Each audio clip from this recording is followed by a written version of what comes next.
Yes. गोपिका जीवनस्मरणं गोविन्द गोविन्द जानकीकान्तस्मरणं जय जय राम राम सद्गुरुनाथ महाराज की जय। हरे राम राम राम हरे हरे, हरे कृष्ण कृष्ण कृष्ण हरे हरे, हरे राम राम राम हरे हरे, हरे कृष्ण कृष्ण कृष्ण हरे हरे, हरे राम राम राम हरे हरे, हरे कृष्ण कृष्ण कृष्ण हरे हरे। जानकी कांत स्मरणं जय जय राम राम सद्गुरुनाथ महाराज की जय। शुक्लांबरधरं विष्णुं शशिवर्णं चतुर्भुजं प्रसन्नवदनं ध्यायेत् सर्वविघ्नोपशान्तये। गुरुब्रह्मा गुरुविष्णु गुरुदेवो महेश्वरः, गुरु साक्षात् परं ब्रह्म तस्मै श्री गुरवे नमः। कलये सुन्दराकारं सदैकप्रियदर्शनम् अज्ञाननाशकं देवं सद्गुरुं मुरलीधरं, मुरलीमण्डितकरकमलं मुनिजनमोहनं व्यत्यस्तपादं वनमालाधारिणं प्रेमभक्तमण्डल नित्यकीर्तितं श्रीप्रेमिकवरदम् आश्रयेऽहं। यस्य स्मरणमात्रेण जिह्वायां वर्धते स्वयं महामन्त्र तं भजामि मुरलीधरदेशिकं। प्रेमामृतं यो मुरलीनिनादैः श्रीकृष्णरूपेण पुराववर्ष, अद्यापि सोऽयं मुरलीधराख्यो पुष्णाति प्रेम्णा भुवनं सहर्षम्। विश्वकल्याणदातारं मुरलीधर सद्गुरुं ज्ञानिनं परमं शान्तं भूयो भूयो नमाम्यहम्। संकीर्तिते महामन्त्रे तत्राविर्भूय तत्क्षणं सुप्रसन्नो भवेद्यस्तं प्रेमिकवरदं भजे। वाल्मीकिर्मुनिसिंहस्य कवितावनचारिणः शृण्वन् रामकथानादं को न याति परां गतिं। यत्र यत्र रघुनाथकीर्तनं तत्र तत्र कृतमस्तकाञ्जलिं बाष्पवारि परिपूर्णलोचनं मारुतिं नमत राक्षसान्तकं। मनोजवं मारुततुल्यवेगं जितेन्द्रियं बुद्धिमतां वरिष्ठं वातात्मजं वानरयूतमुख्यं श्रीरामदूतं शिरसा नमामि। वाल्मीकि गिरिसम्भूता रामसागरगामिनी पुनातु भुवनं पुण्या रामायण महानदी। वेदवेद्ये परे पुंसी जाते दशरथात्मजे, वेदः प्राचेतसादासीत् साक्षात् रामायणात्मना। नमोस्तु रामाय सलक्ष्मणाय देव्यै च तस्यै जनकात्मजायै, नमोस्तु रुद्रेन्द्र यमानिलेभ्यो नमोस्तु चन्द्रार्कमरुद्गणेभ्यः। धर्मात्मा सत्यसन्धश्च रामो दाशरथिर्यदि पौरुषे च प्रतिद्वन्द्वः शरैरं जहि रावणिम्। सकृदेव प्रपन्नाय तवास्मीति च याचते, अभयं सर्वभूतेभ्यो ददामि तत्व्रतं मम। जानकी कांत स्मरणं जय जय राम राम सद्गुरुनाथ महाराज की जय। ஸ்ரீயப்பதியான பகவானின் அபியாஜ கிருபையாலையும் நம் சத்குருநாதர் மகாரண்யம் ஸ்ரீ ஸ்ரீ முரளீதர சுவாமிகளுடைய அபார கருணையாலையும் இந்த ஸ்ரீராமனுடைய கல்யாண குணங்களையும் ஸ்ரீராம ஜனனத்தையும் இன்னைக்கு இந்த சத்சங்கத்துல நம்ம கேட்க போறோம். மஞ்சுளாஜி, தேங்க்யூ ஃபார் ஷேரிங். நேத்திக்கு உங்களுக்கு அந்த மனசை பிடிச்சிருந்தத அந்த விஷயத்த நீங்க ஷேர் பண்ணினதுக்கு. ஆமா, பகவான் எப்பேற்பட்ட கிருபாலு அப்படிங்கறத அதுல இருந்து நம்ம தெரிஞ்சுக்கிறோம் இல்லையா? ஏன்னா மேன்மேட் ப்ராடக்ட் எதுவா இருந்தாலும் நம்மளா பண்ணக்கூடியதுதான் இப்படி வைக்கணும் அப்படி வைக்கணும் அப்படின்னு நம்ம ரூல்ஸ் எல்லாம் பண்றோம். ஆனா பகவான் அந்த மாதிரி எதுவுமே பண்றது இல்ல. பரம கருணையோட நீ எப்படி வேணாலும் சொல்லுப்பா, எப்படி வேணாலும் தூவு, அந்த பயிர் எப்படி நேர நிமிர்ந்து வருதோ அந்த மாதிரி நீ மராமரான்னு சொன்னாலும் அத ராமராமான்னு நான் எடுத்துக்கிறேன் அப்படின்னு பகவான் தன்னுடைய கிருபைய காமிக்கிறாராம். அதுதான் நம்ம நேத்திக்கு வால்மீகி மகரிஷியுடைய சரித்திரத்துல நம்ம பார்த்தோம். ஒரு அழகான மதுர கீதம் குருநாதரோடது. அதுல இந்த ஸ்ரீராமாயணம் எப்பேற்பட்ட சாஸ்திரம் அப்படிங்கறத அழகா சொல்ற. ஜெய ஜெய ராம கதே லோகே, ஜெய ஜெய ராம கதே, ஜெய ஜெய ராம கதே லோகே, ஜெய ஜெய ராம கதே லோகே, ஜெய ஜெய ராம கதே।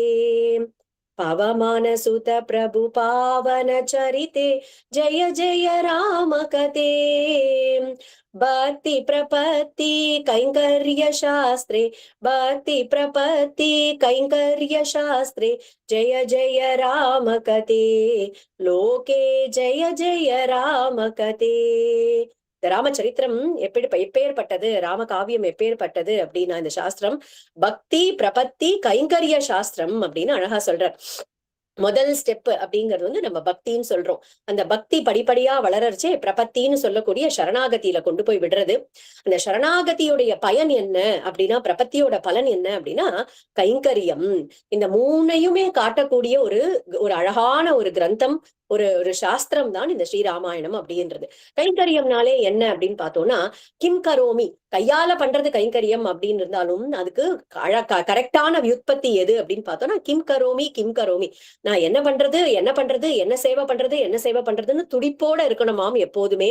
நீ கொடுத்திருக்கக்கூடிய இந்த கை கால் கண் வாக்கு இதை வச்சுண்டு உனக்கு எப்படி ராமா, நான் உனக்கு எப்படி, நான் என்ன பண்ணணும் என்ன பண்ணணும் அப்படின்ற ஒரு தவிப்பு, அந்த தவிப்பு இருக்கக்கூடிய தவிக்கிற ஹிருதயம் தான் கைங்கரிய ஹிருதயம் அப்படின்னு பெரியவாள்லாம் சொல்றா. ஒரு அழகான ஒரு அபங்கம் அதுல சொல்றா, குரு சேவாச்சா சங்கல்ப ஹேச்சி மாஜி பூர்ண தப, ஹேச்சி மாஜி பூர்ண தப. ஒரு சிஷ்யனுக்கு எது தபஸ் அப்படின்னாக்கா, குரு சேவாச்சா குரு சேவாச்சா சா சங்கல்ப. என்ன அப்படின்னா, குருவுக்கு சேவை பண்ணணும். நம்மளால என்ன, நமக்கு என்ன பொருள் நம்ம கையில என்ன இருக்கோ அதை வச்சுட்டு நம்மளால என்ன முடியறதோ அந்த கைங்கரியத்தை பண்ணணும், அந்த சேவையை பண்ணணும் அப்படிங்கிறது தான், அந்த தவிப்பு அப்படிங்கிறது தான் ஒரு சிஷ்யனுக்கே ஒரு லட்சணமாம். இந்த பக்தி சம்பிரதாயத்துக்கே கைங்கரியம் தான் ஒரு ஹையஸ்ட் அப்படின்னு சொன்னா அது மிகையாகாது. 4 புருஷார்த்தங்கள் இருக்கு அப்படின்னு சொல்றோம் இல்லையா, தர்மம் அர்த்தம் காமம் மோட்சம். தமிழ்ல அறம் பொருள் இன்பம் வீடு அப்படின்னு அடைய வேண்டிய கோல் அப்படிங்கிறது 4 இருக்கு அப்படின்னு சொல்றோம். ஆனா இந்த பக்தி மார்க்கத்துல பார்த்தோம்னா அதை விட 5ஆவதா ஒண்ணு இருக்காம, அதுதான் கைங்கரியம். ஆண்டாள் நாச்சியாரே சொல்றா, எற்றைக்கும் ஏழேழு பிறவிக்கும் உந்தன்னோடு உற்றோமே ஆவோம் உமக்கே நாம் ஆற்றைவோம் மற்றை நம் காமங்கள் மாற்றேலோர் எம்பாவாய். மற்றை நம் காமங்கள் மாற்று அப்படின்னு பிரார்த்தனை பண்ணிக்கிறா இல்லையா. எனக்கு மத்த விஷயத்துல இருக்கக்கூடிய ஆசைகள் எல்லாம் திசை திருப்பி உன்னுடைய சரணத்துல கொண்டு வச்சு உனக்கே கைங்கரியம் பண்றதுக்கு எனக்கு என்னுடைய அந்த விருப்பங்கள் என்னுடைய ஆசைகள் எல்லாம் உன் பக்கம் திருப்பு அப்படின்னு பிரார்த்தனை பண்ணிக்கிறா. நமக்கு எப்பயுமே பார்த்தோம்னா கைங்கரியம் அப்படின்னு பண்ணும்போது அது சாத்வீகமான கைங்கரியமா இருக்கணும். ஏன்னா நம்ம எல்லாருமே 3 குணங்களால ஆயிருக்கும்.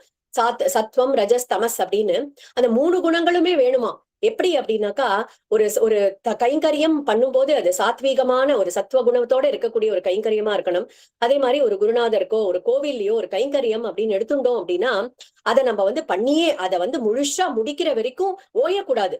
அந்த அளவுக்கு நம்மள ஒரு பரபரப்போட அந்த கைங்கரியத்தை பண்ணணும் அப்படிங்கிறதுல நமக்கு கொஞ்சம் துளி உண்டு ராஜச குணமும் வேணுமா. அதே மாதிரி தாமச குணமும் வேணும். எதுல அப்படின்னா லோக விஷயத்துல மத்தவர்களை பத்தி பேசக்கூடிய ஒரு காசிப்லயோ இல்ல ஒரு உலக நியூஸ் பாக்குறதுலயோ அதுல ஒரு தாமசம் இருக்கிறதுல தப்பில்ல. இந்த மாதிரி சத்வம் ரஜஸ் தமஸ் 3மே கரெக்டா சேனலைஸ் ஆகணும் அப்படின்றத நம்ம பகவான் கிட்ட எப்பயுமே பிரார்த்தனை பண்ணிக்கணும். இந்த ஸ்ரீராமாயணம் அப்படிங்கறதே பக்தி பிரபத்தி கைங்கரிய சாஸ்திரம் அப்படின்னு பார்த்தோம் இல்லையா. பக்தி அப்படின்னா என்ன அப்படின்னு பார்த்தோம்னா பிரேம, பகவான் கிட்ட வைக்கக்கூடிய ஒரு பிரேம. அது நமக்கு எப்படி சித்திக்கிறது அந்த பிரேம பக்தி அப்படின்னா, நம்ம தர்மத்தின்படி நடக்கும் போதுதான் அந்த ஒரு படிப்படியா ஒரு நல்ல மனிதனா நம்ம வாழ முற்படுறோம். தர்மத்தின்படி நடக்கும் போது, அப்போ தர்மத்தின்படி நடக்கும் போது நேச்சுரலாவே அந்த பகவான் கிட்ட ஒரு ஒரு அட்டாச்மெண்ட் அப்படிங்கிறது நமக்கு ஏற்படும், பிரேமை அப்படிங்கிறது ஏற்படும். இந்த சாமானிய தர்மத்தையும் நமக்கு ஸ்ரீராமாயணம் நமக்கு காமிச்சு கொடுக்கறது. அதனாலதான் நம்மாழ்வார் சொல்றார், கற்பார் ராமபிரானை அல்லால் மற்றும் கற்பரோ. அந்த ராமபிரானுடைய வாழ்க்கையை நம்ம குணங்களை நம்ம புரிஞ்சுண்டு அதுல கொஞ்சூண்டு நம்ம கடைபிடிக்கணும் அப்படின்னு நம்ம முற்பட்டுட்டா கூட போறோம். தர்மம்னா என்ன அப்படின்னு நமக்கு புரிஞ்சுடுமாம் அந்த குணங்கள். பார்க்க போறோம் அந்த 16 குணங்களையும் அதுக்கு நாரதர் கொடுத்ததையும் நம்ம பார்க்க போறோம். அந்த குணங்கள்ல ஏதாவது ஒரு குணத்தை நம்ம பிடிச்சுண்டுட்டா கூட தர்மம்னா என்ன அப்படின்னு நமக்கு புரியும். அதனாலேயே ஸ்ரீராமாயணம் அப்படிங்கிறது ஒரு பக்தி சாஸ்திரமா இருக்கு. ஏன்னா தர்மத்தின்படி நடந்து எப்படி பகவான் கிட்ட பிரேமையை வளர்த்துக்கிறது அப்படின்னு நமக்கு சொல்லி தருது இந்த ஸ்ரீராமாயணம். அதே மாதிரி பக்தி அப்படின்னு பண்ணிட்டு இருக்கும் போதே நம்மளுடைய கேரக்டரை அமலமா ஆக்கிண்டு கொஞ்சம் கூட அழுக்கே இல்லாம அப்பழுக்கு ஆக்கிண்டு நம்ம பக்தி பண்ணிட்டு இருந்தோம் அப்படின்னாக்கா அதுவே வந்து நம்மள பிரபத்தியில கொண்டு போய் விடும். அதாவது பிரபத்தி அப்படின்னாலே என் உடல் பொருள் ஆவி அனைத்தையும் உனக்கே உகந்தளித்தேன் அப்படின்னு நம்ம இஷ்ட தெய்வத்துக்கிட்ட நம்ம அதை சமர்ப்பணம் பண்ணி நம்ம சரணாகதி பண்ணிட்டோம் அப்படின்னா அந்த தெய்வம் விட்ட வழியே வாழ்க்கை அப்படின்னு இருந்துட்டோம் அப்படின்னா அதுதான் உத்தம பக்தர்கள் இருக்கக்கூடிய ஒரு ஸ்திதி. அதுதான் பிரபத்தி அப்படின்னு சொல்றோம். இதை யாரு இத தியரியில பாக்குறதே இதுதான் பக்தி பிரபத்தி அப்படின்னு தெரியறது. ஆனா ஒரு சரித்திரத்தை வச்சுட்டு பார்த்தா ரொம்ப அழகா புரியும் இல்லையா? பாகவதத்துல, ஸ்ரீமத் பாகவதத்துல கஜேந்திர ஸ்துதி அப்படின்னு ஒண்ணு வருது. ஏவம் வியவசிதா புத்தியா சமாதாய மனோகிருதி அப்படின்னு ஆரம்பிக்கிறது. கஜேந்திர ஆழ்வான், கஜேந்திரன் ஒரு யானையா இருக்கக்கூடியவர், ஒரு பாகவதர்.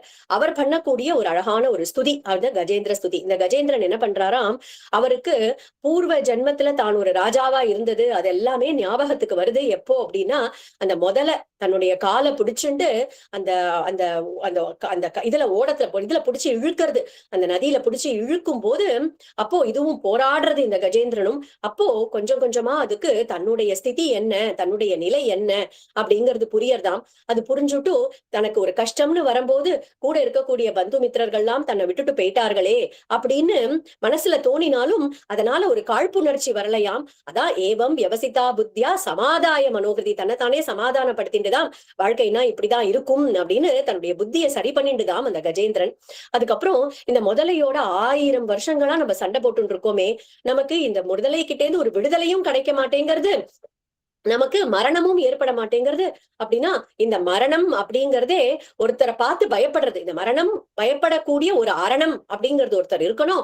அந்த அரணத்தை நான் இப்ப சரணம் பிடிச்சு சரணமா பற்ற போறேன் அப்படின்னுட்டு சரணாகதி பண்ணித்தான். சரணாகதி பண்ணதுக்கு அப்புறம் அழகான ஒரு ஸ்துதி பண்றது, அதுதான் கஜேந்திர ஸ்துதி. வாக்கால பண்ணக்கூடிய கைங்கரியம் இல்லையா? சோ முதல்ல பக்தி பண்ணிட்டு, அடுத்தது பிரபத்தி, கையை தூக்கிண்டு என்னால இனிமே என் முயற்சி ஏதும் இல்லை அப்படின்னு கையை தூக்கிண்டு அது பகவான் கிட்ட சரணாகதி பண்ணிட்டு ஒரு ஸ்துதி, அழகான ஒரு கஜேந்திர ஸ்துதி பண்ணி ஆதி மூலமே அப்படின்னு கதறதாம் அந்த யானை. அதுதான் வாக்கால பண்ணக்கூடிய ஒரு கைங்கரியம். இத பார்த்தாராம் பகவான், பக்தி பிரபத்தி கைங்கரியம் 3ம் பண்ணிடுதே அப்படின்னு அழகா அந்த தன்னுடைய சக்கரத்தால அந்த முதலையையும் வதம் பண்ணிட்டு அந்த யானையையும் அழகா தூக்கிட்டு போயிட்டாராம் வைகுண்டத்துக்கு. அப்படி பார்க்கும்போது இந்த பக்தி பிரபத்தி கைங்கரியம் அப்படிங்கிறது எப்படி ஒரு ஆர்டரா வருது அப்படின்றது இந்த சரித்திரத்துல இருந்து நம்ம பாக்குறோம். ராமாயணங்கிறதும் அதே மாதிரிதான் பக்தி பிரபத்தி கைங்கரியம் 3த்தையும் நமக்கு காமிச்சு கொடுக்கக்கூடிய ஒரு அழகான சாஸ்திரம். அது கூடவே நம்ம தர்மம்னா என்ன, தர்மத்தின்படி இருக்கிறதுனா என்ன அப்படிங்கிறதையும் தெரிஞ்சுக்க முடியும். மோட்சத்துக்கும் காரணமா இருக்கு இந்த ஸ்ரீமத் ராமாயணம். ராமாயணத்தை பிரபத்தி சாஸ்திரம் அப்படின்னு சொல்லலாம். ஏன்னா தர்மத்தின்படி நடக்கும் போது நம்மளுடைய மனசு சித்தம் அப்படின்றது சுத்தமாறுது இல்லையா? சித்த சுத்தி கிடைச்சா உத்தம பக்தன் ஆகிறோம். உத்தம பக்தன் ஆனதுக்கு பிறகுதான் பகவானே கதி, எனக்கு வேற எதுவும் கைமுதல் எதுவும் இல்ல அப்படின்ட்டு பகவான் கிட்ட சரணாகதி பண்றோம். அப்படி அந்த பகவான் கிட்ட சரணாகதி பண்ணிட்டும் அவனிடமே நம்மள ஒப்படைச்சுடுறோம் இல்லையா? அதையும் இந்த ஸ்ரீமத் ராமாயணம் நமக்கு எவ்வளவு பேர் அந்த சாஸ்திரம் முழுக்க ஒரு பிரபத்தி பண்ணி நமக்கு சரணாகதி பண்ணி நமக்கு ஒரு சரணாகதி சாஸ்திரம் தேவர்கள்ல இருந்து ஆரம்பிச்சு அடுத்தது பின்ன யுத்த காண்டம் வரைக்கும் பார்க்க போறோம். எத்தனை பேர் சரணாகதி பண்ணார்கள் ராமர் கிட்ட, ராமச்சந்திர பிரபு எப்படி ஒருத்தரையும் ரட்சணம் பண்ணினார் அப்படின்னு வரப்போற நாட்கள்ல பார்க்க போறோம். சோ பிரபத்தி சாஸ்திரம் ராமாயணம் அப்படின்னு சொல்றதும் மிகையாகாது. அதே மாதிரி 3வது கைங்கரியம் அப்படின்னா இந்த வாக்கு மனசு எல்லாத்தையுமே, உடம்பு எல்லாத்தையும் பகவானுக்காகவே நம்ம உழைக்கிறது அப்படிங்கறதுதான் கைங்கரியம் அப்படின்னு சொல்றோம் இல்லையா? எனக்கு இந்த அளவுக்கு கண்ணு நன்னா தெரியற அளவுக்கு கொடுத்தியேப்பா, இந்த அளவுக்கு வாக்கு பேசுற தன்மையை கொடுத்தியே, இதை கொண்டு நான் உனக்கு ஒரு கைங்கரியம் பண்றேன் அப்படிங்கிறது தான் ஒரு கைங்கரியத்தை கொடு அப்படின்னு நம்ம பிரார்த்தனை பண்ணிக்கிறது தான் கைங்கரியம். அந்த தவிப்பு நம்ம கிட்ட இருக்கணும் இல்லையா? We must feel restless until we get to do seva, some seva for guru or Bhagwan. அந்த துடிப்பு நம்ம கிட்ட இருக்கணும். அதையும் நமக்கு ராமாயணம் காமிச்சு கொடுக்கறது. பக்தி கூட சித்திச்சுடும், சரணாகதி கூட நம்ம பண்ணிடுவோம். ஆனா இந்த கைங்கரியத்தை பகவான் அவ்வளவு சீக்கிரத்துல கொடுத்துட மாட்டார் அப்படிங்கிறார். அதுக்கு ஒரு அழகான ஒரு சுவாரஸ்யமான ஒரு கதை நமக்கு குருநாதர் சொல்வார். என்ன அப்படின்னா, ஒருத்தர், இது நிஜமாவே நடந்தது, திருவனந்தபுரத்துல ஒரு ஆச்சாரியர் இருந்தார். அவர் ஸ்ரீமத் ராமாயணம் சொல்லி கொடுக்கிறார். அவர்கிட்ட 3 சிஷ்யர்கள் வந்தாலாம். முதல்ல 3 சிஷியர்களையும் முக்காக்கி வச்சார். ஒரு தடவை ராமாயணம் சொல்லிட்டு முதல்ல சிஷியர்கிட்ட கேட்டாராம், நீ எதுக்குப்பா ராமாயணம் கத்துக்கிறதுக்கு வந்த அப்படின்னு சொன்ன உடனே அவர் சொன்னாராம், ராமர் பித்ருவாக்கிய பரிபாலனம் பண்ணார், எப்படி அப்பா அம்மா கிட்ட எப்படி ஒரு வாஞ்சையோட இருந்தார், எப்படி அப்பாவுடைய வாக்க காப்பாத்தினார் அப்படின்னு தெரிஞ்சுக்கிறதுக்காக ராமாயணம் கத்துக்கிறதுக்காக நான் வந்தேன் அப்படின்னு சொன்னாராம். எப்படி நடந்துட்டார் அப்பா அம்மா கிட்ட அப்படின்னு கத்துக்கிறதுக்காக வந்தேன் அப்படின்னு சொன்ன உடனே அந்த குரு பார்த்தார், உனக்கு ஒரு தடவை ராமாயணம் சொல்லியாச்சு, நீ போய் உங்க ஆத்துல இருக்கக்கூடிய உன்னுடைய அப்பா அம்மாவை நன்னா பாத்துக்கோ அப்படின்னு சொல்லிட்டு அவர் அனுப்பி வச்சுட்டாராம். அடுத்தது 2வது சிஷ்யர் கிட்ட கேட்டார், ஏன்பா நீ எதுக்கு ராமாயணம் கத்துக்கிறதுக்கு வந்த அப்படின்னு உடனே, மனிசர்க்கா படாதன பட்டு அப்படின்னு நேத்தி பார்த்தோம் இல்லையா? பகவானே கீழே இறங்கி அவதாரம் பண்ணி வந்தா கூட படாத பாடு பட வேண்டியிருக்கு. போரும் போரும் இந்த சம்சாரம், இந்த சம்சாரத்துல இருந்து எனக்கு விடுதலை கிடைச்சு எனக்கு மோட்சம் கிடைக்கணும். அதுக்காக ராமாயணம் கத்துக்க வந்தேன் அப்படின்னு உடனே ஆச்சாரியன் சொன்னாராம், உனக்கு அப்ப ராமாயணம்லாம் வேண்டாம்ப்பா, ராமநாமம் போரும். அதுவே தாரக நாமம் உன்னை கரையேத்திடும். நீ போய் ராமநாமத்தை சொல்லிண்டுரு அப்படின்னு அனுப்பிட்டாராம். 2 பேருக்குமே கைங்கரியம் கொடுக்கல. 3வது சிஷ்யன் அவர்கிட்ட கேட்கிறாரு. அவர் என்னன்னா ராமாயணத்தை கண்ணும் கண்ணீருமா உட்கார்ந்துட்டு கேட்டுட்டு இருக்காராம் ஒரு ஸ்லோகத்தையும். அப்புறம் கேட்டாராம் ஆச்சாரியன், நீ எதுக்குப்பா வந்த அப்படின்னா, என்கிட்ட எனக்கு சாதனை அப்படின்னு பண்றதுக்கு எனக்கு கைமுதல் எதுவுமே இல்ல. என்னால எந்த சாதனையும் பண்ண முடியாது. எனக்கு எந்த யோகியதையும் இல்ல. அப்போ என்ன மாதிரி இருக்கிறவாளுக்கு ராமச்சந்திர பிரபுவுடைய திருவடிகள் தானே எனக்கு புகலிடம் அப்படின்னு சொன்ன உடனே குரு ரொம்ப சந்தோஷப்பட்டாராம். அவரை உட்காத்தி வச்சு, நீதான்ப்பா கரெக்டான ஒரு சிஷ்யன் அப்படின்னுட்டு இந்த சிஷ்யனுக்கு பாக்குறார். இந்த சிஷ்யனுக்கு பக்தி இருக்கு. ஏன்னா பக்தி இருக்கிறதுனால தான் கண்ணும் கண்ணீருமா அந்த ராமாயண கதையை கேட்டார். அதே மாதிரி கைமுதல் இல்லை, அகிஞ்சனன் அப்படிங்கறத ஒத்துக்கிறது தான் சரணாகதியுடைய ஒரு ஒரு ஒரு பிரைமரி லட்சணம் இல்லையா? ஏன்னா என்னாலேயே பாத்துக்க முடியும்னு சொல்லி போராடின்னு இருந்த வரைக்கும் கஜேந்திரனை காப்பாத்துறதுக்கு பகவான் வரல. எப்போ அது கைய விட்டுட்டு ஒரு தாமரை புஷ்பத்தை எடுத்துட்டு ஆதி மூலமே அப்படின்னு கதறித்தோ, அப்போ ஓடி தலதெறிக்க ஓடி வந்தானாம் பகவான். அப்படி நம்மளும் என்னால முடியும் என்னால முடியும்னு நம்ம பாத்துக்கிற வரைக்கும் பகவானும் விட்டு பிடிப்பார். ஆனா என்னைக்கு நம்ம கைய ஒஸ்திட்டு என்னால முடியல நீதான் காப்பாத்தணும் அப்படின்னா ஓடி வந்துடுவார். அதனால இந்த குழந்தையும் அப்படித்தானே இருக்கு. என்னால கைமுதல் எதுவும் இல்ல, பகவானுடைய திருவடிகளே சரணம் அப்படின்னு சொல்லிடுத்து. அதனால ரெண்டாவது குவாலிபிகேஷனும் இருக்கு அப்படின்னு சொல்லிட்டு அதை உட்காத்தி வச்சு அந்த அந்த சிஷ்யனுக்கு 10 முறை ராமாயணத்தை சொல்லி கொடுத்து, இனிமே நீ போய் கிராமமா போய் ராம குணத்தையும் ராம சரித்திரத்தையும் எடுத்து சொல்லு அப்படின்னு அனுப்பி வச்சாராம். கைங்கரியத்தை கொடுத்து அனுப்பி வச்சாராம். அப்போ பக்தி இருக்கணும் முதல்ல. அதனால சித்தசுத்தி ஏற்படணும். சித்தசுத்தி ஏற்பட்டுட்டு எனக்கு கைமுதல் எதுவும் இல்லை, நான் அகிஞ்சனன் நீயே கதி அப்படிங்கிற சரணாகதி பண்ணணும்.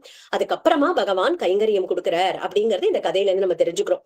பக்திக்கு முதல் படி அப்படின்னு பார்த்தோம்னா ஸ்ரீமத் பாகவதத்துல என்ன சொல்றார் பிரகலாத ஆழ்வான் அப்படின்னா, ஸ்ரவணம், காதால கேட்கறது. இந்த ஸ்ரீ ராமாயணத்துக்கே என்ன பெருமை அப்படின்னா, இதுல இருக்கக்கூடிய ஒரு ஸ்லோகத்தையும் இந்த ராம கதைய ராமச்சந்திர பிரபு உட்கார்ந்து இந்த ஸ்லோகங்கள் எல்லாம் காதால கேட்டிருக்காரு அப்படிங்கறதே அப்பேற்பட்ட ஒரு பெருமை இல்லையா இந்த ராமாயணம் ஸ்லோகங்களுக்கு. பாகவத தர்மத்துக்கு முதல் ஸ்டெப்பா இருக்கக்கூடிய ஸ்ரவணம் அப்படிங்கறத பகவான் நமக்கு பிராக்டிக்கலா நடத்தி காமிச்சார் ஸ்ரீராமரா. அப்போ சரணாகதி அப்படின்னா அந்த பக்தி அப்படிங்கறத எப்படி பண்ணணும் அப்படிங்கறத காமிச்சார். அதே மாதிரி சரணாகதி அப்படின்னு நம்ம எடுத்துட்டோம் அப்படின்னாக்கா, ஸ்ரீராமாயணம் அப்படிங்கறதே சரணாகதி சாஸ்திரம் அப்படின்னு பார்த்தோம். பாலகாண்டத்துல முதல்ல தேவர்கள் எல்லாம் சரணாகதி பண்றா. அது பர்ஃபெக்ட் சரணாகதி அப்படின்னு நம்ம சொல்லிட முடியாது. இப்போ பகவத்கீதை அப்படின்னு எடுத்துட்டோம்னா அர்ஜுனரும் சரணாகதி பண்றார் முதல் சர்க்கத்துல இல்லையா? சொல்றார், உன்கிட்ட நான் சரணாகதி பண்ணிட்டேன், என்ன நீ சிஷ்யனா ஏத்துக்கோ. ஆனா அவர் எப்படி சரணாகதி பண்ணார்னா, கண்ணா நீதான் என்னுடைய குரு, நான் உன்கிட்ட சரணாகதி பண்ணிட்டேன், என்ன சிஷ்யனா ஏத்துண்டு நீ என்ன சொல்றியோ நான் கேட்கிறேன், ஆனா சண்டை போட மாட்டேன் அப்படின்னா அது ஒரு பர்ஃபெக்ட் சரணாகதின்னு சொல்ல. என்னால எதுவுமே முடியாது, நீ சொல்றபடி கேட்கிறேன் அப்படிங்கிறது தானே சரணாகதி. ஆனா நான் சண்டை போட மாட்டேன்னு ஒரு டெசிஷனை எடுத்துட்டும் அந்த இடத்துல அர்ஜுனன் ஒரு சரணாகதி பண்றார். அதே மாதிரிதான் இங்கேயும் தேவர்களும் பண்ணதும் பர்ஃபெக்ட் சரணாகதி கிடையாது, அல்ப சரணாகதி தான்.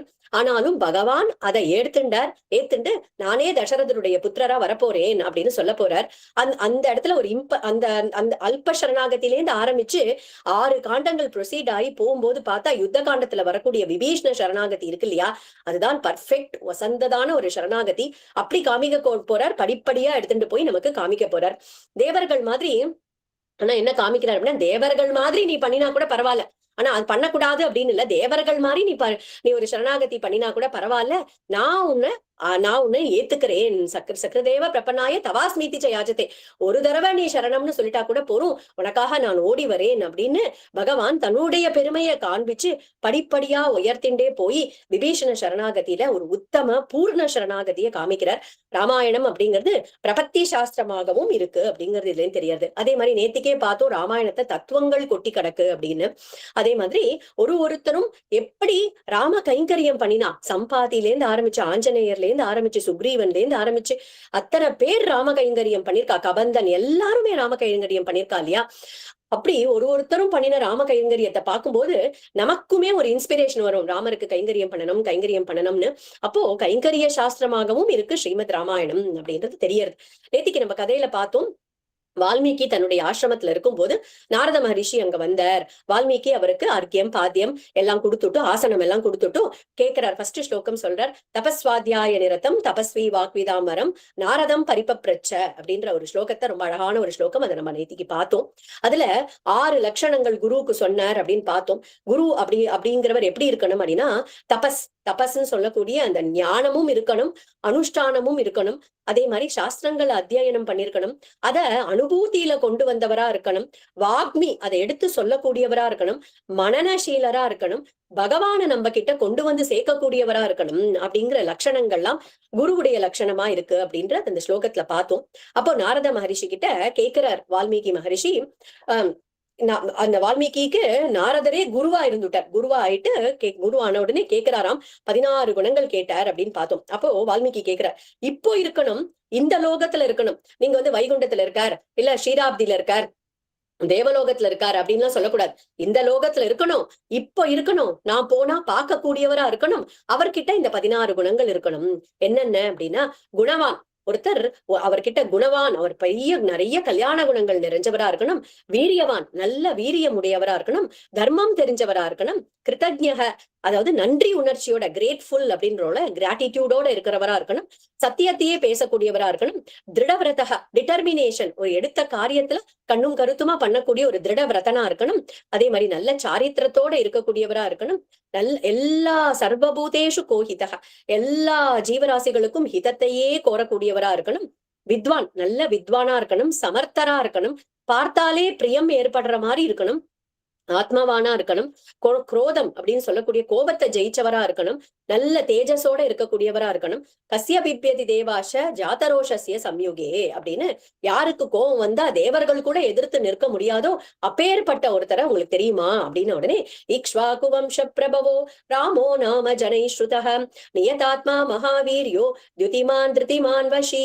இக்ஷ்வாகு வம்சத்துல வந்திருக்கக்கூடிய ராமர் அப்படின்ற பெயருடைய ஒருத்தர் தான்பா, நீ கேட்ட 16 குணங்கள் மட்டும் இல்ல, அதையும் விட எண்ணிலடங்கா குணங்களோட இருக்கக்கூடியவர் அப்படின்னுட்டு, அவர் புத்திமான், நீதிமான், நல்ல வாக்சாதுரியம் உடையவர், நிறைய ஸ்ரீமான் நல்ல ஸ்ரீ இருக்கக்கூடியவர், அதே மாதிரி சத்ரு நிபர்ஹனக அவருக்கு சத்ருக்களே கிடையாது, சத்ருக்களை ஜெயிச்சவர், விபுலாம்சோ மகாபாகு நல்ல பறந்து விரிந்த தோள்களோட இருக்கக்கூடியவர், அழகான சங்கு கழுத்தோட இருக்கக்கூடியவர், ஆஜானு பாகு அப்படின்னாக்க நல்ல கைகள்லாம் அந்த ஆர்ம்ஸ் எல்லாம் நல்ல ஆஜானுபாகுவா இருக்கக்கூடியவர், தர்மஜர் நல்ல தர்மத்துல இருக்கக்கூடியவர், சத்தியத்தையே பேசக்கூடியவர், பிரஜானாம்ச ஹிதேரதக எப்பையும் பிரஜைகளுக்கு ஹிதத்தையே நினைக்கக்கூடியவர், ரக்ஷிதா ஜீவலோகசிய அப்படின்னா சகல ஜீவராசிகளையும் ரட்சித்தே தீருவேன் அப்படிங்கிற ஒரு ஒரு ஒரு விரதத்தோட இருக்கக்கூடியவர், தர்மசிய பரிரக்ஷிதா தர்மத்தை பரிபாலனம் பண்ணக்கூடியவர், ரக்ஷிதா ஸ்வசிய தர்மசிய தன்னுடைய ஸ்வதர்மத்தை ரட்சிக்க கூடியவர்,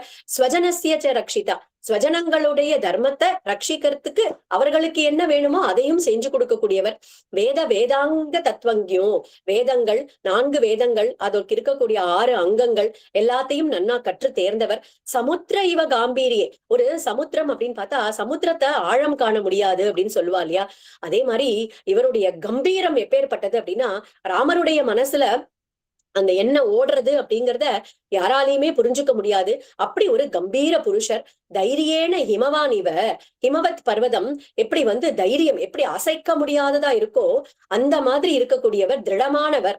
அது அவர் அப்பாக்கு ஒரு வாக்கு கொடுத்துட்டார், 14 வருஷங்கள் நான் காட்டுக்கு போறேன்பா அப்படின்னுட்டு. அந்த விரதத்துல எப்படி திருடமா இருந்தார்.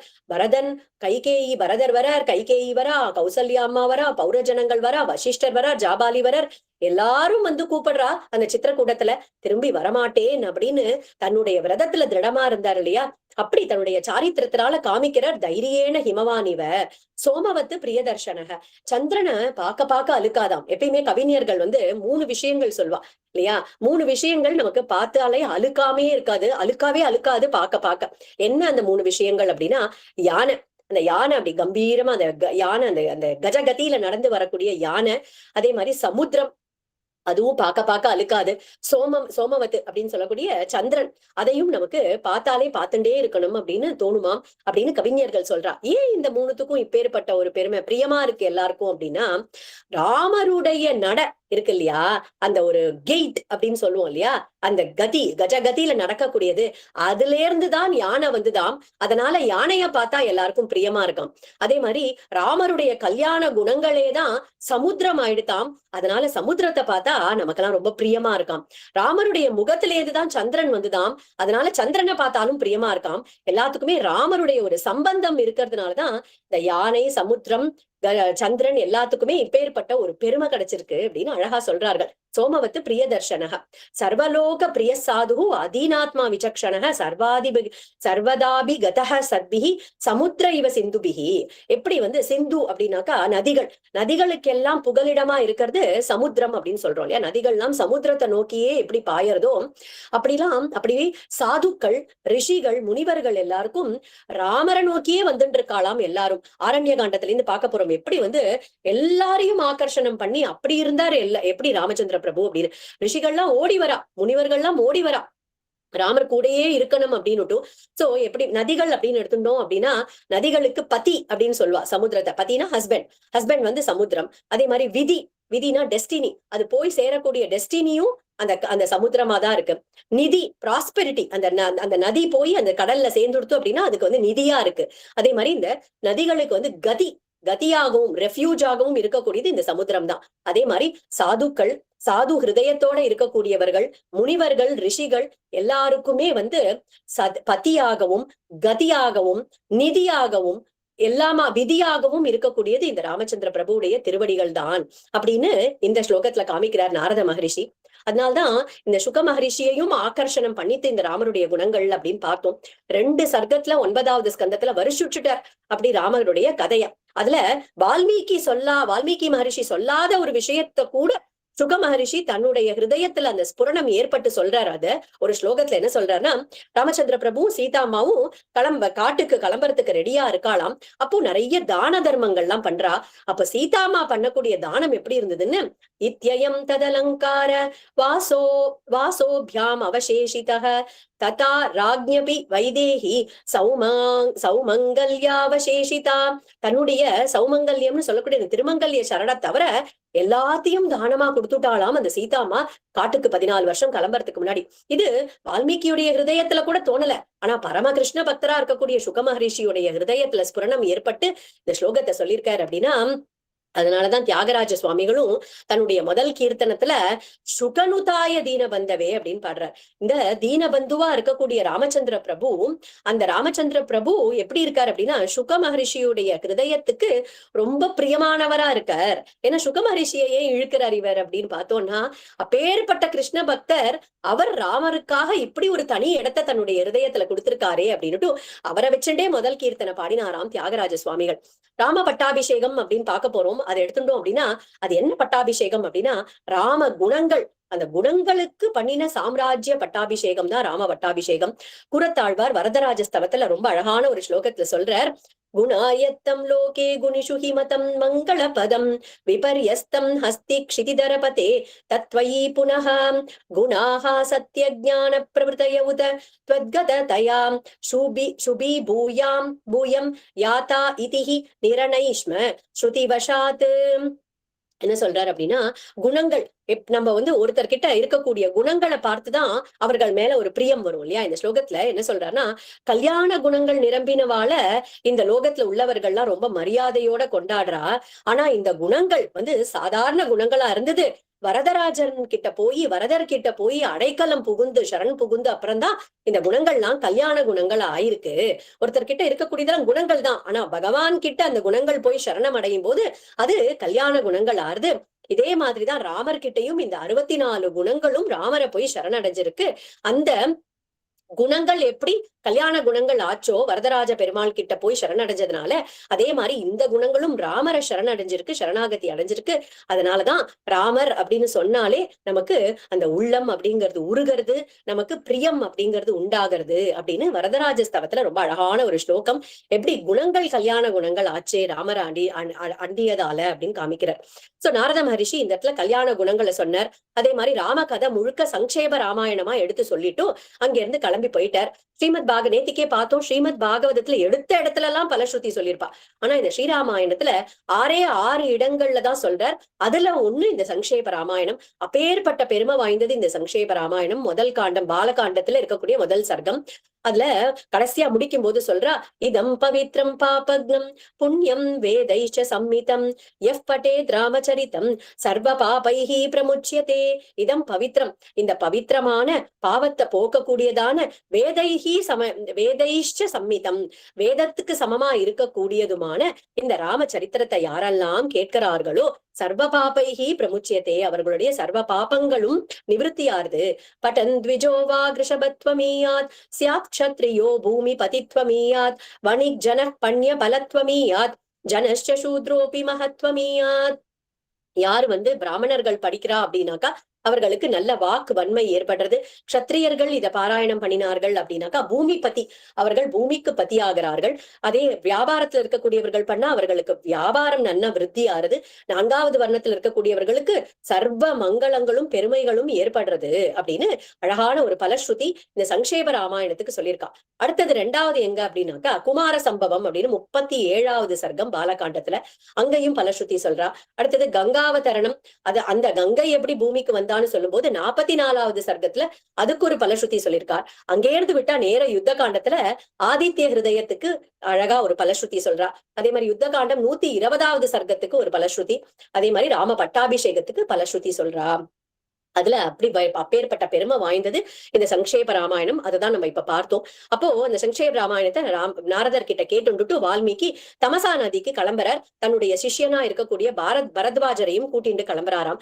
அப்போ இவர் எப்பேற்பட்ட ஒரு பெரிய ஒரு ஹண்டரா இருந்தவர், கடினமான ஹிருதயத்தோட எல்லாரையும் துன்புறுத்தி இருந்த ஒரு வேடன் தான் இந்த ருக்ஷன் தான் இப்போ வால்மீகி ஆயிருக்கார். ஆனா இப்போ ராமநாமம் பண்ணினதுனால, ராமநாமத்தை ஜபம் பண்ணி வால்மீகி மகரிஷின்னு ஆனதுக்கு அப்புறம் அவருடைய ஹிருதயமானது அப்படியே ரொம்ப மிருதுவாயிடுத்தாம்.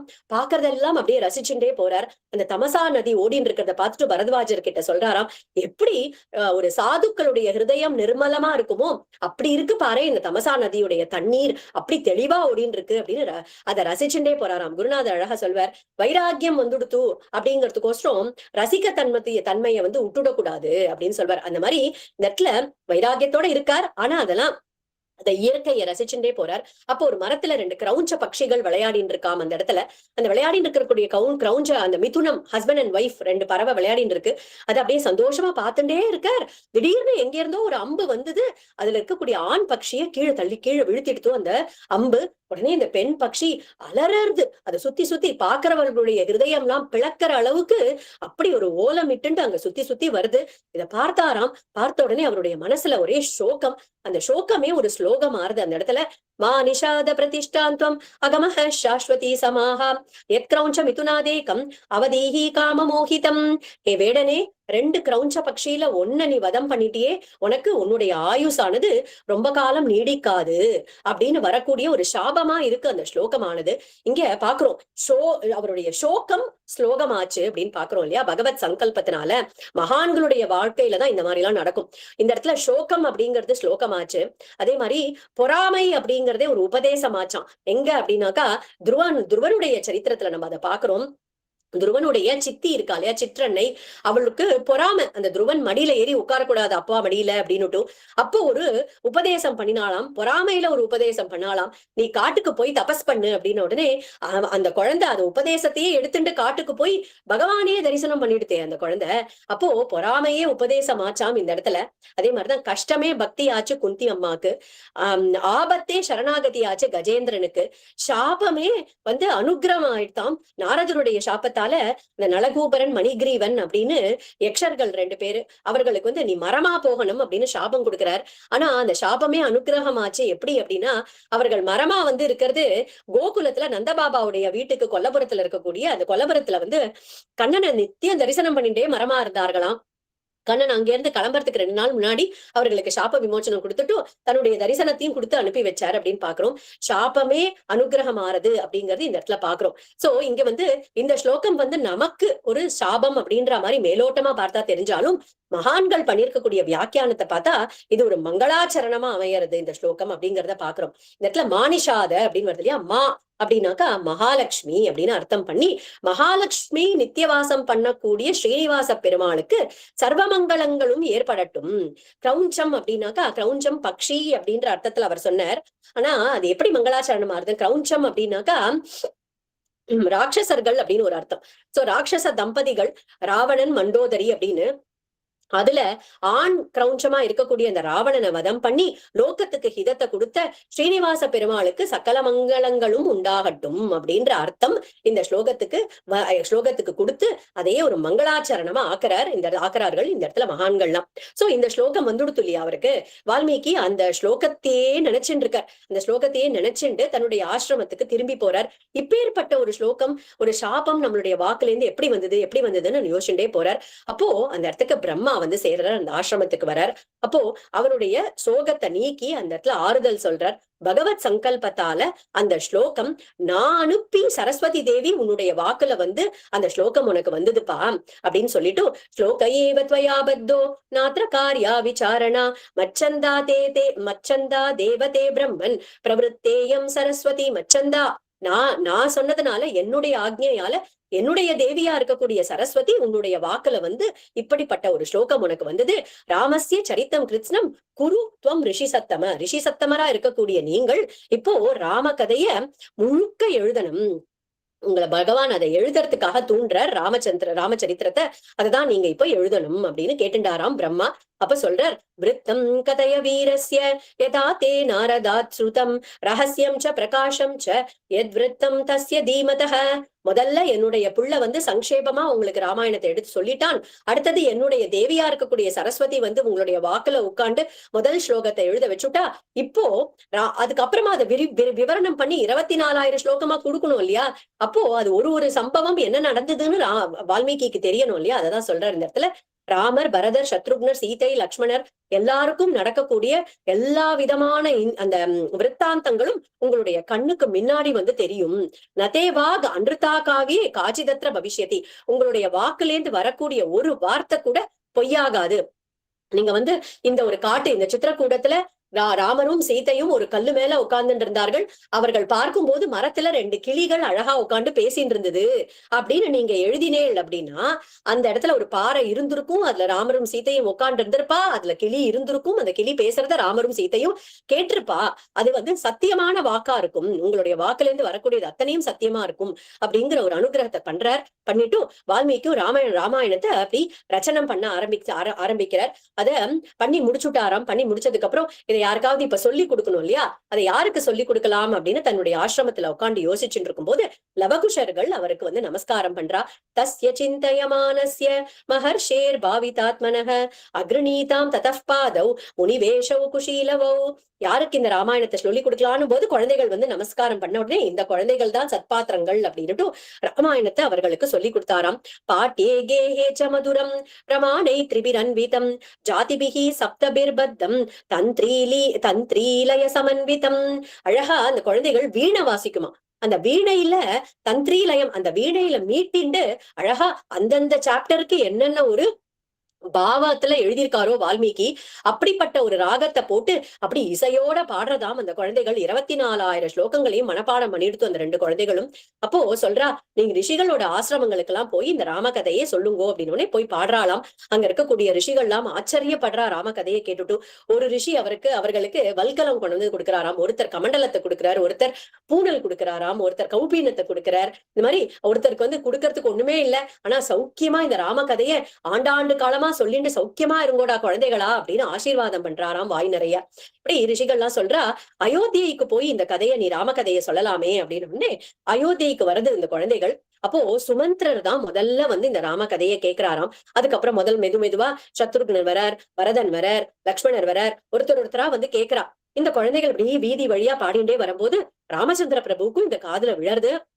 அப்போ அஸ்வமேத யாகம் வந்து பண்ணிட்டு இருக்கார் ராமர். அப்போ அந்த யாகசாலையில வந்து இந்த குழந்தைகள் பாடட்டும் அப்படின்னு சொல்றாராம் ராமச்சந்திர பிரபு. முதல்ல கம்பீரமா அப்படி சிம்ஹாசனத்துல அமர்ந்துட்டு கேட்க ஆரம்பிக்கிறாராம் ராமச்சந்திர பிரபு. அந்த குழந்தைகள் அழகா ராகத்தோட பாட பாட பாட சனைகி கொஞ்சம் கொஞ்சமா கீழே இறங்கி வந்து கடைசியா அந்த குழந்தைகள் முடிக்கும் போது பார்த்தா இப்படி 2 கையும் வச்சுட்டு அந்த குழந்தைகள் இப்படி பார்த்துட்டு கீழே தரையில உட்காந்து கேட்டு இருக்காராம் ராமச்சந்திர பிரபு. அது சொல்ற அழகா, இமௌ முனி பார்த்திவ லக்ஷணான்விதௌ குஷீலவௌ சைவ மகா தபஸ்வினௌ மமாபி தத்பூதிகரம் பிரச்சக்ஷதே மகானுபாவம் சரிதம் நிபோதத. இந்த இந்த சரித்திரம் இருக்கே, இந்த லவகுஷர்கள் பாடக்கூடிய, இசையமைச்சு பாடக்கூடிய இந்த ராமகதை எனக்கே ஒரு சௌக்கியத்தையும் ஒரு மன அமைதியையும் கொடுத்திருக்கு. இது எல்லாராலையும் கேட்கப்பட வேண்டியது அப்படின்னு ராமச்சந்திர பிரபுவாலேயே ஒரு அங்கீகாரம் பண்ணப்பட்டிருக்கு இந்த ஸ்லோகங்கள். அப்படின்னா இதுக்கு மேல நம்ம இதோட பெருமையை நம்ம சொல்றதுக்கே ஒண்ணும் இல்ல. ராமச்சந்திர பிரபு தானே கேட்டு எல்லாரும் அவரவர்களுடைய வாழ்க்கையில மனசு அமைதி அடையறதுக்காக கேட்க வேண்டிய ஒரு சாஸ்திரம் அப்படின்னு ராமச்சந்திர பிரபு இந்த இடத்துல சொல்றாராம். அப்போ ராமருடைய ஹிருதயத்தையும் ஆக்கர்ஷணம் பண்ணித்தாம் இந்த ராமகதை. வால்மீகி மகரிஷி இந்த ராமகதைய அயோத்தியா வர்ணனையோட ஆரம்பிக்கிறார். கோசலோ நாம முதிதஹ ஸ்பீதோ ஜனபதோ மகான் நிவிஷ்டஹ சரயூ தீரே பிரபூத தனதான்யவான். கோசலம் அப்படிங்கிறது தேசம். அதுல அழகா அயோத்தியை அப்படின்னு ஒரு நகரம் இருக்கு. மனுனா மானவேந்திரேன அப்படின்னு ஸ்வயம் மனுவுடைய புத்திரனா இருக்கக்கூடிய மனுவாலேயே நிர்மாணம் பண்ணப்பட்ட ஒரு நகரம் தான் இந்த அயோத்தி அப்படிங்கிறது. அங்க இருக்கக்கூடியவர்கள் எப்படி இருக்கா அப்படின்னா, நா குண்டலி நாம குட்டி நா ஸ்ரக்வி நா அல்பபோக்யவான் நா மிருஷ்டோ நானுலிப்தாங்கோ நான் சுகந்தஷ்ட வித்யதே. அங்க இருக்கிறவர் எல்லாருமே படிச்சவாளாம், ஒருத்தர் கூட ஏழைனே கிடையாதாம். அங்க குண்டலம் போட்டுக்காதவா, மகர குண்டலம் மகுட்டம் போட்டுக்காதவாளே கிடையாதாம். அந்த இடத்துல அல்பமா போகங்கள் இருக்கக்கூடியவாளே கிடையாதாம். சமிருத்தியான போகத்தோட இருக்கக்கூடியவர்களாம் எல்லாரும். அப்போ எல்லா பிரஜைகளும் தசரத மகாராஜாவை அப்பாவாவே கொண்டாடுறாளாம். அப்படி தசரதரும் தன்னுடைய பிரஜைகளை பிள்ளையாட்டமா குழந்தைகள் ஆட்டமா காப்பாத்துறாராம். ஸ்ரீ அண்ணா ஒரு அழகான ஒரு கீர்த்தனத்துல அந்த சாகேதபுரின்னு சொல்லக்கூடிய அந்த நகரம் எப்படி இருந்தது அப்படின்னு சொல்றார். ராஜராஜேந்திர தசரத பாலிதா ரமணீய ராஜ பவனாலங்கிருதா ராஜதி சாகேத நகரி சரயூ தீரே ராஜதி சாகேத நகரி. ராஜராஜேந்திரனா இருக்கக்கூடிய தசரதரால பாலிக்கப்பட்டு வரக்கூடிய அழகான ஒரு பிரதேசம் அந்த அயோத்தியா. ரமணீய அந்த ராஜாருடைய பவனம் இருக்கு இல்லையா, அது அந்த அயோத்தியில மிடில்ல சென்டர்ல இருக்காம். அப்படி அவ்வளவு அலங்காரத்தோட இருக்கக்கூடிய ஒரு பவனத்தோட இருக்கு இந்த சாகேதபுரி அப்படின்னு சொல்லக்கூடிய இந்த அயோத்தி. அப்ப அங்க ஒரு கிரகமும் எப்படி இருக்கு அப்படின்னா, மணிமய தோரண சாருபதாகா மண்டிதரத கஜ பதாதி துரகா ராஜதி சாகேத நகரி சரயூ தீரே ராஜதி சாகேத நகரி. மணிமய தோரணம், எல்லா கிரகத்திலையும் அப்படி மங்களமான தோரணங்கள்லாம் தொங்க விட்டு அழகா விளக்கேத்தி வச்சிருக்காளாம், கோலம் போட்டு வச்சிருக்காளாம். அப்படி ரம்யமா இருக்காம அந்த அயோத்தியா நகரம் பாக்குறதுக்கே. தசரதற்கு ஆலோசனை சொல்றதுக்கும் 8 மந்திரிகள் இருக்கார்கள். திருஷ்டி, ஜெயந்தர், விஜயர், சித்தார்த்தர், அர்த்தசாதகர், அசோகர், மந்திரபாலர், சுமந்திரர் அப்படின்னு 8 மந்திரிகள் இருக்காளாம். இதை தவிர 2 பேர் வசிஷ்டர், வாமதேவர் அப்படின்னு 2 பேர் புரோகிதர்களாகவும் இருக்கா, மந்திரிகளாகவும் இருக்காளாம். எல்லாம் இருக்கு. ஆனா தசரதருக்கு மனசுல ரொம்ப ஒரு குறை இருந்துதாம். ஒரு குழந்தை இல்லையே அப்படின்னுட்டு. அப்ப எல்லா மந்திரிகளையும் கூப்பிட்டு சொல்றாராம், எனக்கு ஒரு யாகம் பண்ணணும்னு ஒரு ஆசைப்படுறேன், ஒரு குழந்தை பாக்கியத்துக்காக. மமலாலப்யமானஸ்ய புத்திரார்த்தம் நாஸ்தி வைசுகம் ததர்த்தம் ஹயமேதேன யக்ஷ்யாமிதி மதிர்மம. அப்போ சொல்றாராம், என் மம லாலப்பிய மானசிய, நான் கையில எடுத்து கொஞ்சறதுக்காக எனக்கு ஒரு புத்திரன் வேணும், அதுக்காக இந்த யாகம் பண்ணணும்னு ஆசைப்படுறேன் அப்படின்னோடனே சுமந்திரர் ஒரு மந்திரி அப்படின்னு பார்த்தோம் இல்லையா, அந்த சுமந்திரர் சொல்றார், நான் பல ஆயிரம் வருஷங்கள் பல ஆயிரம் வருஷங்கள் முன்னாடி என்னுடைய குருவா இருக்கக்கூடிய சனத்குமாரர் கிட்ட ஒரு விஷயம் கேட்டேன், அதை நான் உங்களுக்கு சொல்றேன் அப்படின்னு சொல்றாராம். இந்த இக்ஷ்வாகு குலத்துல தசரதர்னு ஒரு ராஜா வருவர், அவர் குழந்தை இல்லையே அப்படின்னு யாகம் பண்ணணும், புத்திரகாமேஷ்டி யாகம், அஸ்வமேத யாகம்லாம் பண்ணணும்னு ஆசைப்படுவர். அப்போ ரிஷியஸ்ருங்கர் அவரை வச்சுண்டு அவரை முன்னிட்டு இந்த யாகங்களை பண்ணணும் அப்படின்னு சனத்குமாரர் முன்னாடியே சொல்லியிருக்கா அப்படின்னு ரிஷியஸ்ருங்கரை அழைச்சிட்டு வந்து அவரை முன்னிட்டு இந்த யாகங்கள் பண்ணணும் அப்படின்னு சுமந்திரர் சொல்றார். ரிஷியஸ்ருங்கர் யாரு அப்படின்னாக்கா, கஷ்யப்பர்னு ஒரு மகரிஷி, அவருடைய புள்ளை விபண்டகர் அப்படின்னு. அந்த விபண்டகருடைய புத்திரன் தான் இந்த ரிஷ்யசுங்கர் அப்படிங்கிறவர். இந்த விபண்டகர் என்ன பண்றார், தன்னுடைய பிள்ளைக்கு ஸ்திரீ வாசனையே இருக்கக்கூடாது, பெண்கள் வாசனையே இருக்கக்கூடாதுன்னுட்டு ஒரு அடர்ந்த காட்டுக்கு நடுவுல ஒரு சின்னதா ஒரு பர்ணசாலை அமைச்சுண்டு அந்த இடத்துலதான் பிள்ளைய வளர்த்துட்டு இருக்கார். அந்த பிள்ளைக்கு ஸ்திரீ, அந்த ஸ்திரீ லிங்கம்னு சொல்றோம் இல்லையா, அந்த ஃபெமினைன் ஜெண்டர்ல இருக்கக்கூடிய வேர்ட்ஸ் கூட தெரியாதாம். அப்படி ஸ்திரீ வாசனையே இல்லாம வளர்த்துட்டு இருக்காரு அந்த இடத்துல. அப்போ இந்த போய் அந்த ரிஷியசுங்கரை கூட்டின்னு வரணும். இதெல்லாம் முன்னாடி நடந்திருக்கக்கூடிய ஒரு சரித்திரம். இதெல்லாம் எப்படி அந்த விபண்டகருடைய சரித்திரத்தை சொல்றாரு இந்த இடத்துல. அப்படி இருக்காராம் விபண்டகர். அப்போ ரோமபாதர் அப்படின்னு ஒரு ராஜா, அவர் அங்க தேசத்தோட ராஜா. அது இந்த அயோத்திக்கு பக்கத்துல இருக்கக்கூடிய ஒரு தேசம், அந்த கோசல தேசத்துக்கு பக்கத்துல இருக்கக்கூடிய தேசம். அந்த அங்கராஜனும் அந்த ரோமபாதரும் தசரதருடைய ஒரு ஃப்ரெண்டு தான். தசரதருக்கு சாந்தா அப்படின்னு ஒரு புத்திரி இருக்காளாம். அந்த புத்திரிய இந்த ரோமபாதருக்கு தத்து கொடுத்திருக்கார். சோ ரொம்பவே நெருக்கமானவர் இந்த ரோமபாதர். அப்போ என்ன ஆயிடுறது, இந்த அங்க தேசத்துல ரொம்ப நாளா மழை வராம ஒரே பஞ்சம் ஆயிடுறது. அப்போ அவருடைய தேசத்துல இருக்கக்கூடிய மந்திரிகள் எல்லாம் சொல்றா, போய் ரிஷியசுங்கரை கூட்டின்னு வரலாம் அப்படின்னு. ஒன்னே யோசனை நன்னாதான் இருக்கு, ஆனா ரொம்ப பயமா இருக்கு. ஏன்னா எல்லாரும் பயப்படுறாளாம். விபண்டகர் விடமாட்டார் இல்லையா, விபண்டகருக்கு பயந்துட்டு சொல்றா, ஆஹா என்ன பண்றது, எப்படி கூட்டின்னு வருதுன்னு. எல்லாரும் தயங்கும் போது அந்த ராஜாவுடைய அரண்மனையில இருக்கக்கூடிய அந்த நாட்டியம் ஆடக்கூடிய ஸ்திரீகள் எல்லாம் இருக்கா இல்லையா, அவெல்லாம் சொல்றாளா, எங்க கிட்ட குடுங்கோ, நாங்க போய் ரிஷியசுங்கரை கூட்டின்னு வரோம் அப்படின்னு சொல்லிட்டு அவர் இருக்கக்கூடிய அந்த காட்டு பகுதிக்கு போயிட்டு என்ன பண்றா, ஒரு நாளைக்கு பாக்குறா, விபண்டகர் கிளம்பி காய்கனிகள் எல்லாம் எடுத்துன்னு வரதுக்காக வெளியில போனதுக்கு அப்புறம் இந்த பெண்கள்லாம் அவருடைய அந்த பர்ணசாலைக்கு வாசல்ல பந்து விளையாடிட்டு இருக்கா.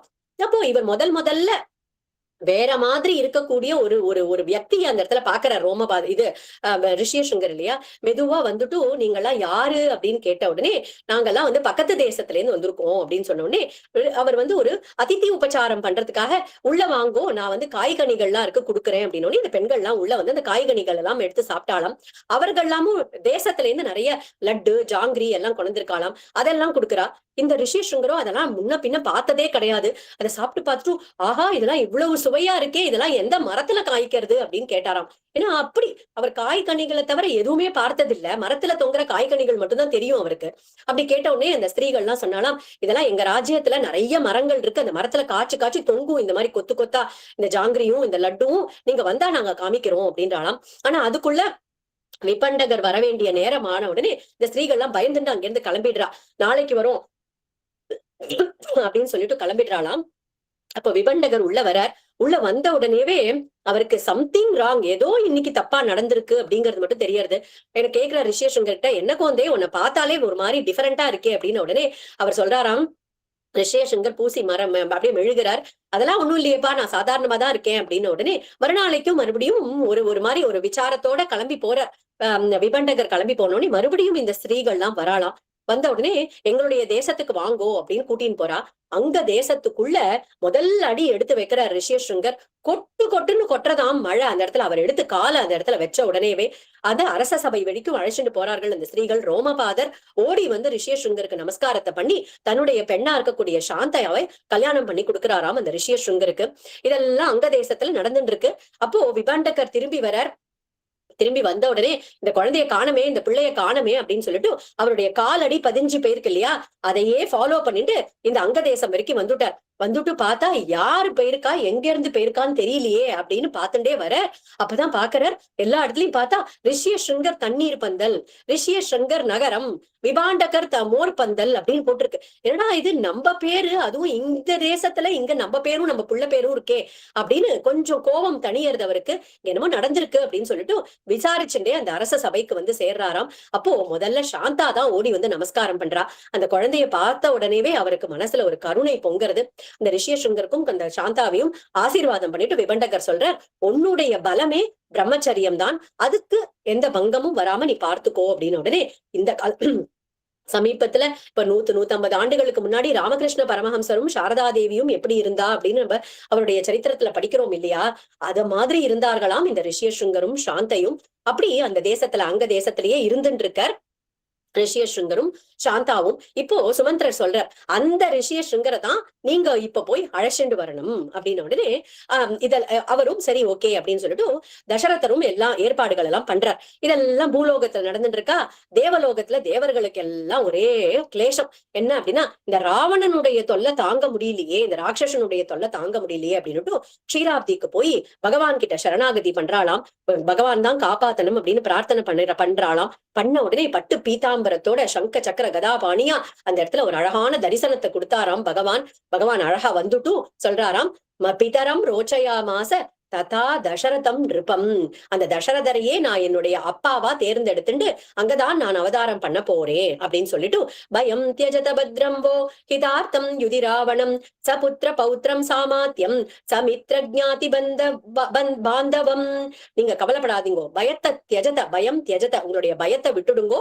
அந்த துராத்மாவான ராவணனை அவனுடைய புத்திரன் பௌத்திரன் பந்து மித்திரர்களோட அழிச்சுட்டு தசவர்ஷ சஹஸ்ராணி தசவர்ஷ சதானிச்ச 11,000 ஆண்டுகள் இந்த பூமியில நான் இருக்க போறேன் அப்படின்னு பகவான் அழகா ஒரு வரத்தை கொடுக்கிறார் அந்த தேவர்களுக்கெல்லாம்.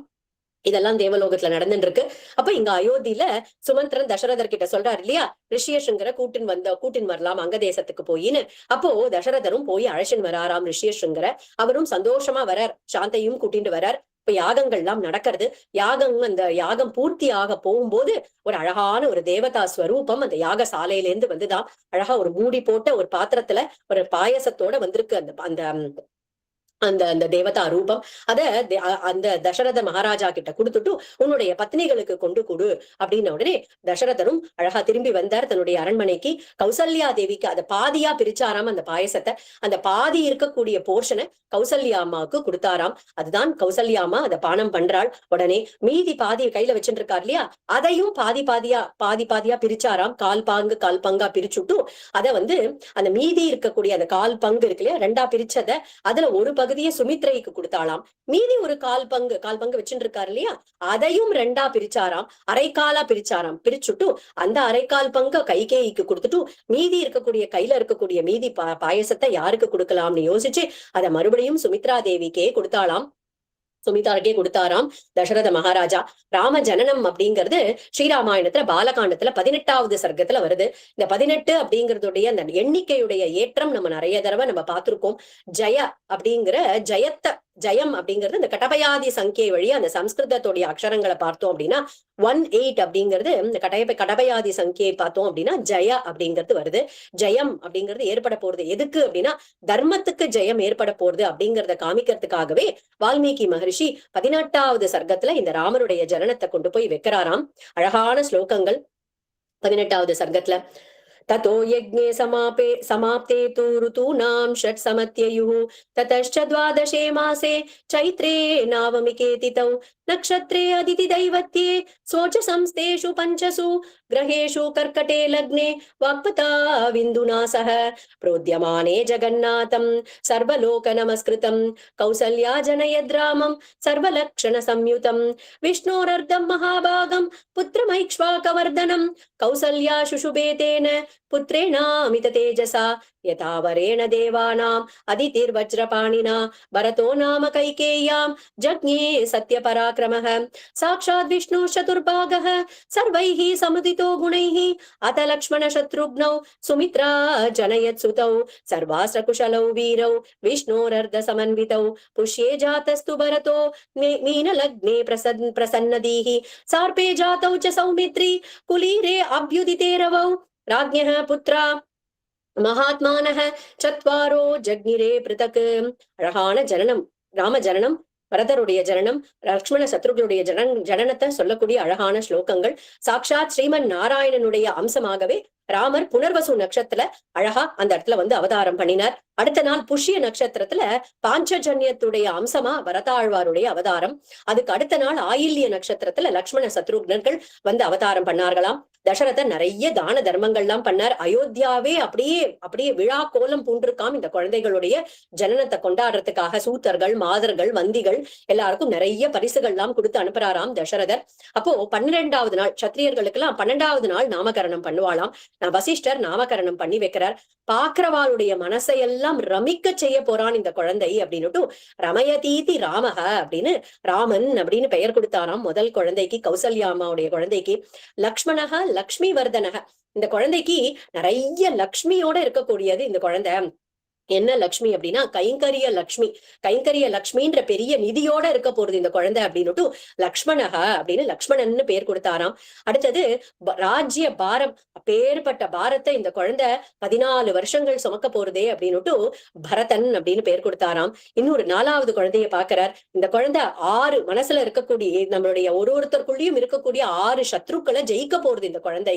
என்ன சத்ருக்கள் அப்படின்னா காமம், குரோதம், லோபம், மோகம், மதம், மாத்சரியம்னு சொல்லக்கூடிய 6 எதிரிகளை ஜெயிக்க போறது இந்த குழந்தை அப்படின்னுட்டு சத்ருக்னக அப்படின்னு அழகா அந்த இடத்துல பேர் வச்சாராம். அப்போ அந்த குழந்தைகள் எல்லாம் தொட்டில போட்டிருக்கா. தொட்டில போட்டு எப்படி போட்டிருக்கா அப்படின்னா அந்த பிறந்த குழந்தைகள் அதே அந்த ஆர்டர்ல போட்டிருக்காளாம். ராமன் பக்கத்துல பரதன், பக்கத்துல லக்ஷ்மணன், பக்கத்துல சத்ருக்னன். 4 வீல் வீல் வீல்னு அலறதான். என்னன்னு புரியலையாம். அப்ப வசிஷ்டர் பார்த்தாராம். ஓ இதுவா செய்தி அப்படின்னு சொல்லிட்டு இந்த ராமர் பக்கத்துல அந்த லக்ஷ்மணரை கொண்டு விடுங்கோ, இந்த பரதரையும் சத்ருக்னனையும் ஒன்னா விடுங்கோ அப்படின்னு மாத்தி விட்ட உடனே பார்த்தா 4ம் அப்படியே அமைதியா அப்படியே அழகா சிரிச்சுட்டே இருக்காம அந்த இடத்துல குழந்தைகள். நம்ம குலசேகர ஆழ்வார் அழகான ஒரு தாலாட்டு பாடுறார் இந்த இடத்துல. மண்ணு புகழ் கோசலை தன் மணிவயறு வாய்த்தவளே, தென்னிலங்கை கோன்முடிகள் சிந்துவித்தாய் செம்பொன் சேர், கன்னிமா மதில் புடை சூழ் கணபுரத்தின் கருமணியே, என்னுடைய இன்னமுதே ராகவனே தாலேலோ அப்படின்னு அழகா ஒரு தாலாட்டு பாடுறார் இந்த இடத்துல குலசேகர ஆழ்வார். அப்படி அந்த குழந்தைகள்லாம் நல்லபடியா சௌக்கியமா இன்னைக்கு தூங்கிட்டாம். சின்ன குழந்தையில இருந்தே பார்த்தா லக்ஷ்மணர் ராமனுடைய பின்னாடியே ராமனுடைய சட்டையே பிடிச்சுட்டு எப்படியுமே அந்த பீதாம்பரத்தையே பிடிச்சுட்டு சுத்தின்னு இருப்பாராம். அதே மாதிரி சத்ருக்னனுக்கு உலகமே பரதன். இப்படி 4 குழந்தைகளும் அப்படி அழகா வளர்ந்துட்டு இருக்கா. குருநாதருடைய ஒரு கிருப்பையாலையும், பிரேமிகவர்தன் மாதுரி சக்கியுடைய ஒரு கிருப்பையாலையும் இன்னைக்கு ராமபிரானுடைய ஜனனத்தையும் அந்த ஜனனத்தை அனுபவிக்கக்கூடிய ஒரு சத்சங்கம் நமக்கு கிடைச்சது. நாளைக்கு சீதா கல்யாணத்தை அனுபவிக்க போறோம். அழகான ஒரு கீர்த்தனத்தோட இந்த சத்சங்கத்தை பூர்த்தி பண்ணிக்கலாம். ஜய ஜய தசரத ராஜகுமாரா, ஜய ஜய கருணா பாராவாரா, ஜய ஜய கோதண்ட மண்டித கரா, ஜய ஜய ஜனக சுதா மனோஹரா, ஜய விஜயீ பவ ஸ்ரீ ரகுவீரா, ஜய விஜயீ பவ ஸ்ரீ ரகுவீரா. कायेन वाचा मनसेन्द्रियैर्वा बुद्ध्यात्मना वा प्रकृते स्वभावात् करोमि यद्यत् सकलं परस्मै श्रीमन्नारायणायेति समर्पयामि. हरे राम राम राम हरे हरे, हरे कृष्ण कृष्ण कृष्ण